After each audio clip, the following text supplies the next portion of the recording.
Bonsoir à tous et bienvenue si vous nous rejoignez sur NCI dans ce journal en exclusivité. Les premières images jamais diffusées sur une chaîne de télévision du tout nouveau campus de l'Université de San Pedro. L'institution se prépare à ouvrir ses portes le 18 octobre prochain. Une délégation de parlementaires conduite par le chef du Parlement s'est rendue au Centre de gestion intégré pour la mobilité en vue de s'imprégner du système de transport intelligent mis en place dans le cadre de la stratégie nationale de sécurité routière. Le ministre des Transports annonce un déploiement imminent de la vidéo-verbalisation à l'intérieur du pays. Et puis à Grand-Bassam, les populations sont inquiètes en raison de la crue de la lagune. Ce phénomène naturel qui se produit de façon annuelle semble cette année évoluer à une vitesse alarmante. Pour éviter le pire, les riverains tirent la sonnette d'alarme et appellent à l'assistance des pouvoirs publics.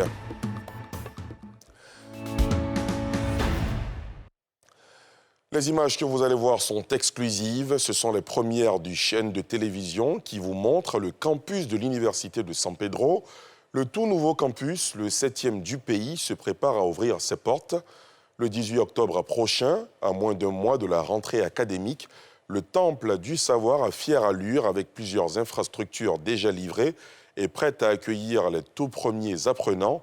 Les 450 étudiants et 60 enseignants retenus au terme d'un test de recrutement sélectif sont attendus. Université de San Pedro, nouveau temple de l'excellence de l'enseignement supérieur ivoirien. Un reportage exclusif de nos envoyés spéciaux, Thiemé Dandje et Mathurin Badé. San Pedro, deuxième poumon économique de la Côte d'Ivoire avec son port.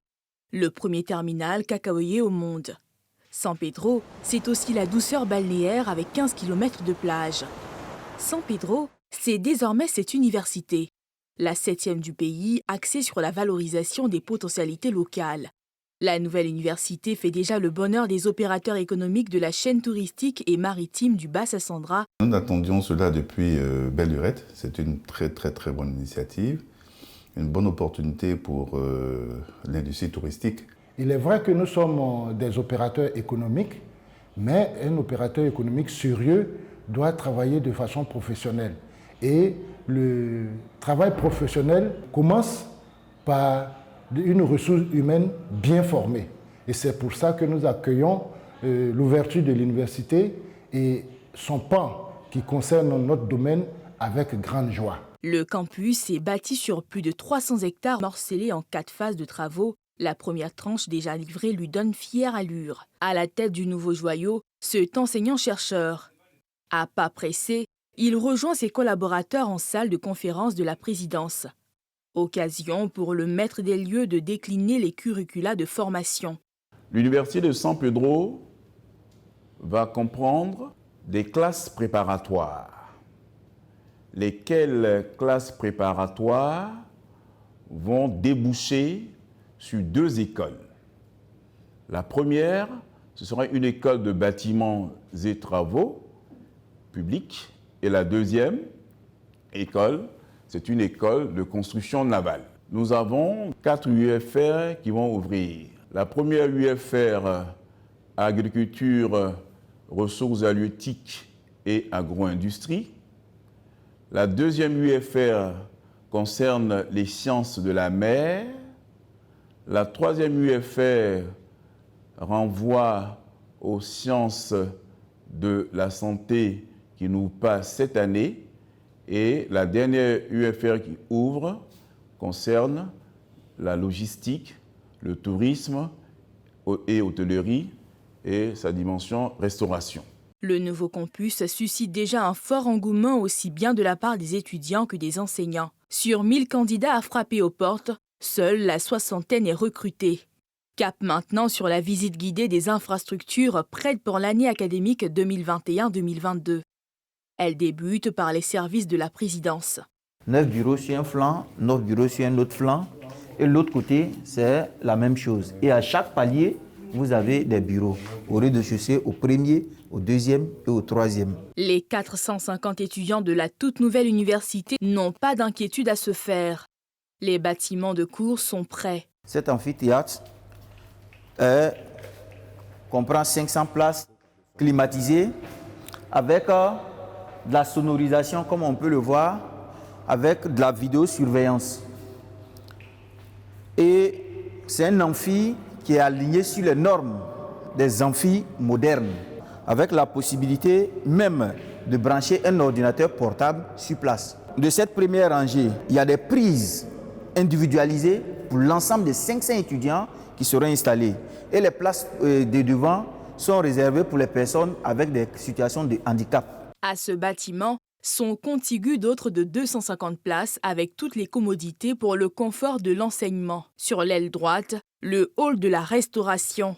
Vous avez les étudiants vont s'aligner au fur et à mesure, chacun à tour de rôle, passer pour se faire servir. Et bon, derrière carrément, comme vous pouvez le voir, c'est vraiment la cabine technique, pour ne pas dire la cuisine. Dans le restaurant, 500 places assises. Et il y en a deux comme ça. La communauté des enseignants-chercheurs salue l'ouvrage. Le confort dans les salles, parce qu'on a eu à auditionner les candidats depuis mardi jusqu'à maintenant. On était vraiment dans de bonnes conditions. Voilà, donc on pense que ça sera un beau site pour de belles études. On a senti la motivation et le sacrifice des collègues. Et je pense que c'est un bon présage pour cette rentrée. Et nous sommes disponibles à accompagner cette initiative. Bien que l'université soit en chantier, mais même avec le chantier, je pense que c'est une belle œuvre architecturale, bien organisée. Et je pense qu'à la fin, on devrait pouvoir avoir quelque chose d'extraordinaire. Des départements dont celui de la santé ouvrent l'an prochain en attendant la livraison du CHU de San Pedro en construction. Chantier en face du campus, appelé à être la coqueluche de l'excellence du monde scientifique ivoirien. Le Premier ministre Amadou Gon avait pour ambition de faire de San Pedro une université d'excellence.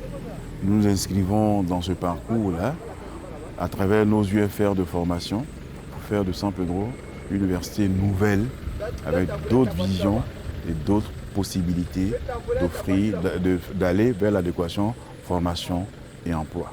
Le pari est ambitieux. Et San Pedro, avec ses infrastructures de pointe, semble bien parti pour le relever, avec ses lucarnes sur les sciences de la mer, les ressources halieutiques, la logistique et le tourisme. Cette fois, on s'intéresse à la route Abidjan-San Pedro, appelée la Côtière, qui va bientôt sortir de son coma. Ce week-end, le Premier ministre Patrick Achi a lancé les travaux de réhabilitation prévus pour durer 15 mois. Le gouvernement ivoirien va débourser 308 milliards de francs CFA pour refaire cette importante route reliant les deux villes portuaires du pays. On retrouve une fois de plus nos envoyés spéciaux Thiemé Dandje et Mathurin Badé. Point de départ, Abidjan. Point d'arrivée, San Pedro. D'un linéaire de 353 km, on l'appelle la Côtière, un calvaire pour les usagers de la route confrontés au nid de poule et gros ravins. Une voie qui est entre deux ports, le port d'Abidjan et le port de San Pedro, les deux ports du pays. Il n'y a plus de route. Pour dire à l'État de venir arranger cette voie avant d'arranger les voies qui sont dans les autres régions. Ces récriminations prendront fin dans 15 mois. La raison ? Les travaux de reconstruction lancés par le Premier ministre à travers le premier coup de pelle. Un geste accueilli avec ferveur. Le chef du gouvernement fait des précisions sur le chantier morcelé en 3 tranches, d'un linéaire de 93 km avec 10 km de voirie, la première part de Songon à Grand Laou, la deuxième d'un linéaire de 80 plus 10 km de voirie couvre Grand Laou et Fresco. La dernière, sur un linéaire de 180 km plus 52 km de voirie, concerne le tronçon Fresco-Sassandra, San Pedro, Grand Béribi. Cette route sera entièrement reprise et sera comme neuve. Toutes les couches seront enlevées, les graviers, les sables, toute la route sera enlevée. Et une nouvelle route sera reconstruite à neuf. Le ministre de l'Équipement et de l'Entretien routier a lui dévoilé les spécificités techniques du chantier. Le projet de renforcement de la route actuelle consiste donc en son aménagement en 2 fois une voie avec une chaussée de 7 mètres de large et des accotements de 1,50 m de chaque côté, sur un linéaire total de 353,5 km subdivisé en 3 sections. Cette route va prolonger le corridor routier Lagos-Abidjan jusqu'au Libéria favorisant ainsi l'intégration économique régionale grâce à une meilleure circulation des personnes et des biens. Ces travaux exécutés sur le budget de l'État à près de 400 milliards de francs CFA font la joie des populations. C'est un vieux rêve qui se réalise. C'est une grande joie. Et je dirais même que c'est du pain béni pour la région de San Pedro. C'est le début du développement. À travers la côtière, San Pedro deviendra davantage le pôle de développement dynamique. Cette route est un calvaire pour nous. Ça casse nos véhicules, ça fait tomber nos véhicules, ça nous fait perdre une vie humaine, ça nous fait perdre de l'argent. Si la route est faite, nous allons gagner à temps, nous allons gagner moins de réparations. On est venu vraiment pour manifester notre joie par rapport à la côtière. Franchement dit, depuis la côtière, il n'y a plus de côtière, on a des difficultés de voyager. Donc vraiment c'est une joie qui nous anime aujourd'hui pour cette route-là.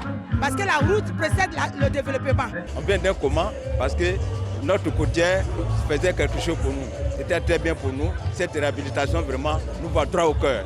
À terme, le projet va être une voie autoroutière. De bonnes nouvelles saluées par des pas de danse du terroir.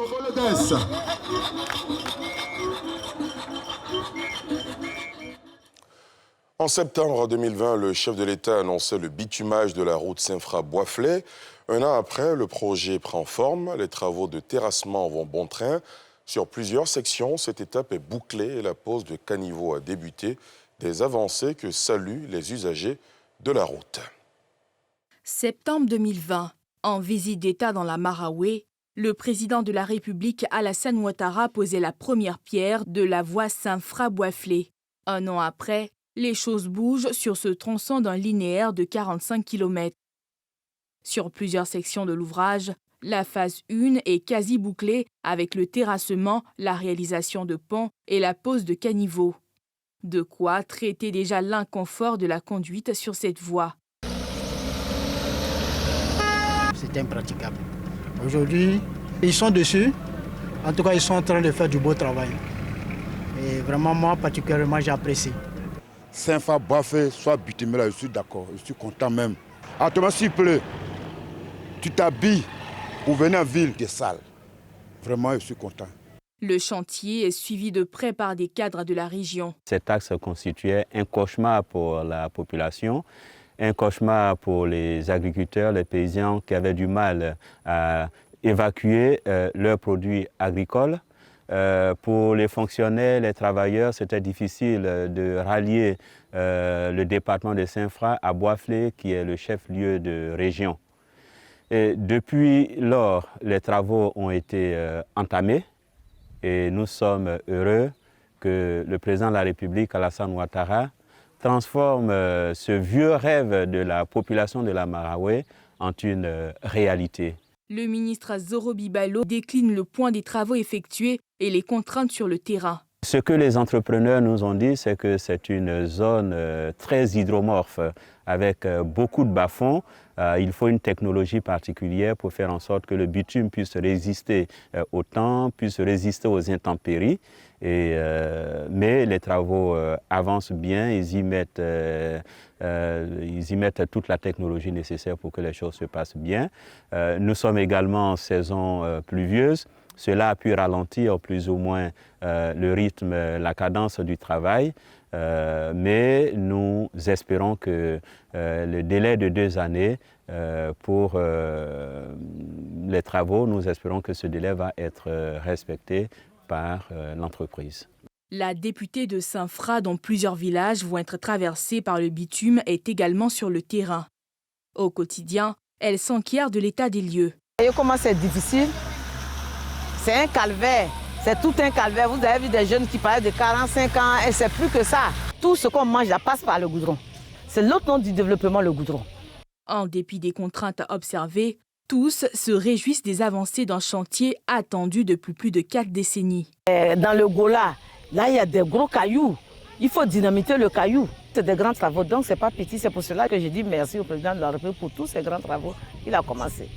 Aujourd'hui, ce qui est aux lèvres de toutes les populations, c'est de dire véritablement le président respecte ses engagements. Quand Alassane Ouattara dit, Alassane Ouattara le fait. Et il est considéré dans la Maraoué comme le père de notre renaissance. Notons que le chantier du bitumage de cette route en cours d'exécution doit être bouclé et livré en fin 2022. Ici à Abidjan, une délégation de parlementaires conduite par le président de l'Assemblée nationale s'est rendue au centre de gestion intégrée pour la mobilité en vue de s'imprégner du système de transport intelligent mis en place dans le cadre de la stratégie nationale de sécurité routière.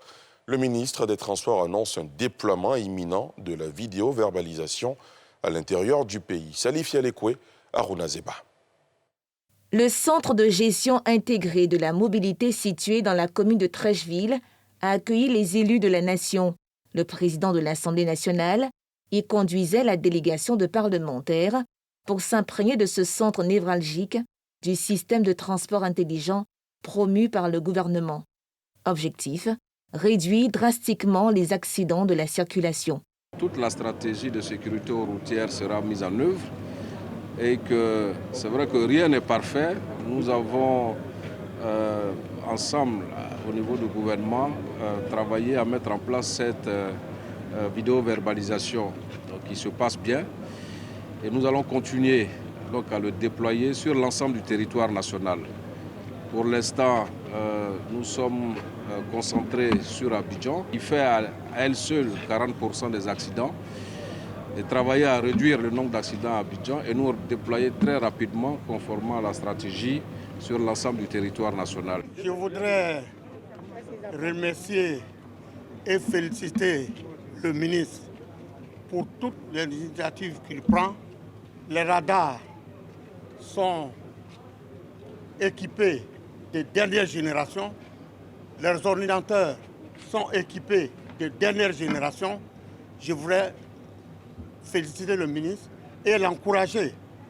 Une visite qui a permis aux hôtes de s'imprégner de cette nouvelle politique.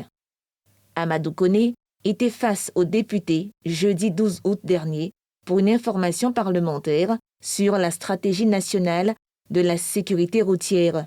Au cours des 5 dernières années, la Côte d'Ivoire a dénombré en moyenne par an plus de 12 000 accidents corporels, plus de 1200 tués et plus de 21 000 blessés pour une perte moyenne de 3% du produit intérieur brut pour l'économie nationale. Direction maintenant Grand Bassam où les populations sont inquiètes en raison de la crue de la lagune. Ce phénomène naturel qui se produit de façon annuelle semble cette année évoluer à une vitesse alarmante. Pour éviter le pire, les riverains tirent la sonnette d'alarme et appellent à l'assistance des pouvoirs publics. Nadia Edja, Mathurin Badé était à Grand Bassam ce lundi. Le reportage. L'angoisse de se réveiller un matin englouti par les eaux ne quitte plus le cœur de ces habitants de Grand Bassam, résidant aux alentours de la lagune. Depuis quelques jours, ils assistent impuissants à l'avancée de l'eau. Nous sommes là dans le quartier. Au fur et à mesure, l'eau s'augmente. Chaque fois, c'est dans la nuit même. Quand on se réveille, on voit que l'eau a très d'avancer au fur et à mesure. Dans sa course folle, l'eau inonde des maisons et impose un mode de vie inconfortable. Je descends dans l'eau, je m'en vais me laver, je marche dans l'eau pour aller me laver. Je sors, je marche dans l'eau, ça m'arrive aux genoux. Les compteurs même, l'eau en train de rentrer dedans. Et les enfants ne peuvent pas aller à l'école, on n'a pas la route même pour sortir. Tout est inondé partout. Un phénomène naturel aggravé par des facteurs humains, selon les populations. Ça, c'est naturel. Toutes les années, nous avons vécu ça. Nous-mêmes, nous avons un peu exagéré. Il y a eu trop d'extraction de sable. Oui. Avant, le sable lui-même, il passait son temps à aspirer l'eau. Si l'on est habitué à cette montée périodique des eaux, la vitesse cette année inquiète. Ça ne coule pas. C'est-à-dire, bon, l'eau bouge, mais on ne sait pas comment elle évolue. Du coup, vous voyez, l'autre côté ici, à la lagune, là, le coin qui est humide, la lagune même n'a même pas encore traversé, mais déjà l'eau est ressortie. Vraiment, ce n'est pas l'eau de pluie, hein. C'est quelque chose qui est périodique, mais cette année-là, il évolue un peu vite, c'est un peu bizarre même. Donc on ne sait pas dans les jours à venir, on ne sait pas qu'est-ce qui est-ce que ça ne sera pas encore plus grave? On se remémore les souvenirs douloureux d'il y a 3 ans. Le phénomène de 2018, si ça se reproduit, on sera obligé de se déplacer à les pirogues peut-être qu'ils vont nous couper le courant, parce que nous avons fait en 2018 un mois sans le courant, pas d'électrification. Comment les enfants vont étudier, et comment les enfants vont aller à l'école. C'est vrai que les gens sont venus en soutien, mais disons-nous la vérité. Ce n'est pas une question de nourriture, une question de matelas, ce n'est pas... Parce que tu vas donner la nourriture, on ne va pas préparer sur l'eau. Tu vas donner des matelas, on dort où pendant qu'on fuit nos habitations? Pire, cette situation a engendré la cohabitation dangereuse entre l'homme et certains reptiles tels que des serpents et crocodiles. Il y a eu les crocodiles, ont tué les serpents. Parce que quand l'eau est partout, toutes les choses sortent. On ne sait pas où aller, franchement, parce qu'on a beaucoup de familles, on ne sait pas qui va nous héberger. Face à tant de risques, la population plaide et propose des solutions. Même si on remblait, l'eau ne fait qu'avancer. La solution, c'est de trouver une poche pour faire évacuer l'eau. Il faut qu'on ouvre l'embouchure parce que, bon, on a vécu ça une fois comme ça. La période où il y a eu l'inondation, c'est comme ça que ça a commencé. Et puis après, ça a dégénéré. Selon les témoignages, plusieurs personnes ont déjà quitté leur domicile à cause de cette inondation qui semble décidée à gagner du terrain. Félix Anoblé était ce lundi l'invité des grandes rencontres du CESEC, le Conseil économique, social, environnemental et culturel.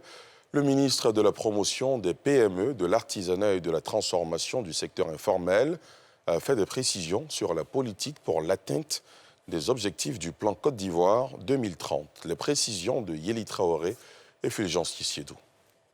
C'est la salle des plénières du Conseil économique, social, environnemental et culturel qui a reçu ce lundi à 10h le ministre de la promotion des PME pour une communication dans le cadre de la tribune Les grandes rencontres du CESEC. Le président de l'institution situe le contexte de cette cérémonie. Nous voulons effectivement nous conformer à notre mission qui est celle d'être une chambre consultative. Chambre consultative qui veut être un instrument efficace de haute contribution au service de la présidence de la République, un instrument d'orientation au service des chambres parlementaires, de même qu'un instrument d'information des populations et des partenaires dans des missions qui sont les nôtres. Cette tribune aura permis au ministre Félix Anoblé de faire un plaidoyer en faveur de la politique menée par son département en faveur des PME, de l'artisanat et du secteur informel. Les défis majeurs au niveau des PME, comme nous l'avons dit, sont d'abord la structuration de nos différentes entreprises. C'est le premier plus gros problème que vivent les PME ivoiriennes. Cette structuration qui s'accompagne, donc disons, à certains niveaux de la formalisation, d'une véritable formalisation de son entreprise. Et l'autre souci, c'est le financement, l'accès au financement, parce que et la structuration et l'accès au financement nous envoient facilement vers l'accès au marché. Il y a eu une véritable réforme de la fiscalité au niveau des PME qui a été faite. On rajoute donc à cela tout l'accompagnement qui est mis en place pour accompagner ces entreprises sur le marché des besoins en financement, du marché des conventions que nous avons signées avec des banques pour réussir à baisser le taux d'emprunt. Avant, le ministre de la promotion des PME, les grandes rencontres du CESEC avait reçu le 2 septembre dernier le médiateur de la République, Adama Tounkara. Et c'est ici que prend fin ce journal. Merci de l'avoir suivi.